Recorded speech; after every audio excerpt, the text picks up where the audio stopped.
Assalamualaikum warahmatullahi wabarakatuh. Alhamdulillahirrabbilalamin. Assalatu wassalamu ala asrofil anbiya'i wal mursalin wa ala alihi wa sahbihi rasulillahi ajmain. Amma ba'du. Puji syukur kita panjatkan kepada Allah Subhanahu wa taala yang telah melimpahkan rahmat dan karunia-Nya kepada kita bersama. Semoga kita semua dalam lindungannya. Amin amin ya rabbal alamin.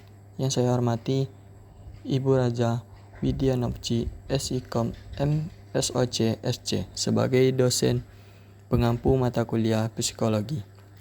Izinkan saya memperkenalkan diri. Nama saya Febri Antoni, kelas 1P. Kali ini saya akan menjelaskan tentang teori informasi atau matematis. Rumusan masalah. 1. Bagaimana sejarah teori informasi atau matematis? 2. Apa pengertian teori informasi atau matematis? 3. Contoh atau bentuk kasus aplikatif teori dalam kehidupan sehari-hari. 1. Sejarah teori informasi atau matematis. Teori matematika komunikasi diperkenalkan oleh Claude Shannon and Weaver pada tahun 1948.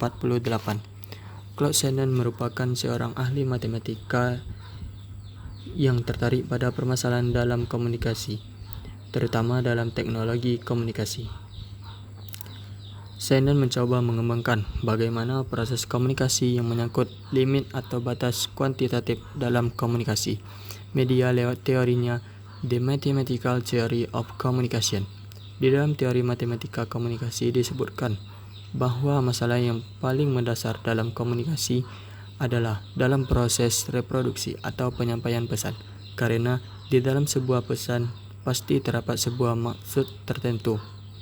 Karya Shannon dan Weaver ini kemudian banyak berkembang setelah Perang Dunia Kedua di Bell Telephone Laboratories di Amerika Serikat, mengingat Shannon sendiri adalah insinyur di sana yang berkepentingan atas penyampaian pesan yang cermat melalui telepon. Kemudian Weaver mengembangkan konsep Shannon ini untuk diterapkan pada semua bentuk komunikasi. Titik kajian utamanya adalah bagaimana menentukan cara di mana saluran channel komunikasi digunakan secara sangat efisien. Menurut mereka, saluran utama dalam komunikasi yang dimaksud adalah kabel telepon dan gelombang radio.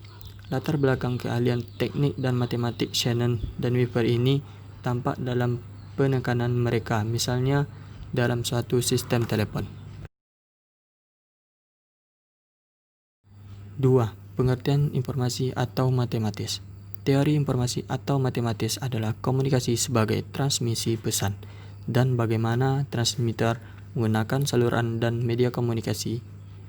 Ini merupakan salah satu contoh gamblang dari mazhab proses yang mana melihat kode sebagai sarana untuk mengonstruksi pesan dan menerjemahkannya, encoding dan decoding. Titik perhatiannya terletak pada akurasi dan efisiensi proses. Proses yang dimaksud adalah komunikasi seorang pribadi yang bagaimana ia mempengaruhi tingkah laku atau state of mind pribadi yang lain. Jika efek yang ditimbulkan tidak sesuai dengan apa yang diharapkan, maka mazhab ini cenderung berbicara tentang kegagalan komunikasi. Ia melihat ke tahap-tahap dalam komunikasi tersebut untuk mengetahui di mana letak kegagalannya. Selain itu, mazhab proses juga cenderung mempergunakan ilmu-ilmu sosial, terutama psikologi dan sosiologi, dan cenderung memusatkan dirinya pada tindakan komunikasi. 3. Contoh kasus atau bentuk aplikatif teori dalam kehidupan sehari-hari. Diumpamakan telepon, salurannya adalah kabel, sinyalnya adalah arus listrik yang di dalamnya, dan transmitter dan penerimanya adalah pesawat telepon. Shannon dan Weaver mengidentifikasi 3 level masalah atau noise dalam studi komunikasi. Ketiga hal tersebut adalah level A, masalah teknis, bagaimana simbol-simbol komunikasi dapat ditransmisikan secara akurat. Level B, masalah semantik, bagaimana simbol-simbol yang ditransmisikan secara persis menyampaikan makna yang diharapkan. Level C, masalah keefektifan. Bagaimana yang diterima secara efektif mempengaruhi tingkah laku dengan cara yang diharapkan. Ibarat sedang berkomunikasi lewat telepon.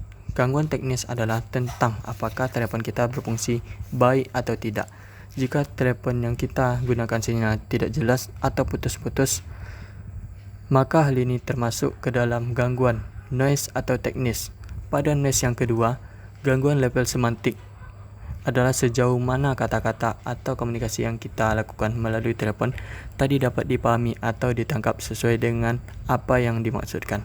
Mungkin secara teknis, suara kita sudah dapat didengar dengan cukup jelas oleh lawan bicara kita, tapi belum tentu apa maksud dari pembicaraan atau dari kata-kata kita dipahami atau ditangkap secara baik oleh lawan bicara kita itu.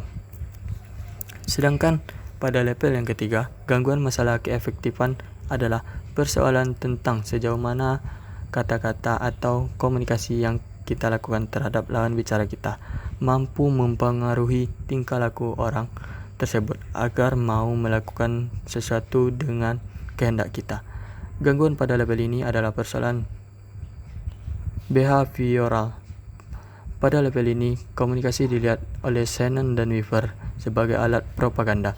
Jika ternyata komunikasi yang dilakukan tidak berhasil mengubah perilaku lawan bicara kita agar mau mengikuti apa yang dimaksudkan oleh komunikator, maka komunikasi yang dilakukan dianggap mengalami gangguan atau noise. Lebih dari itu, komunikasi yang dilakukan dilihat juga sebagai komunikasi yang tidak efektif atau komunikasi yang gagal. Dalam sudut pandang ini, teori Shannon dan Weaver selanjutnya dianggap memandang persoalan komunikasi sekadar sebagai hitung-hitungan yang matematis.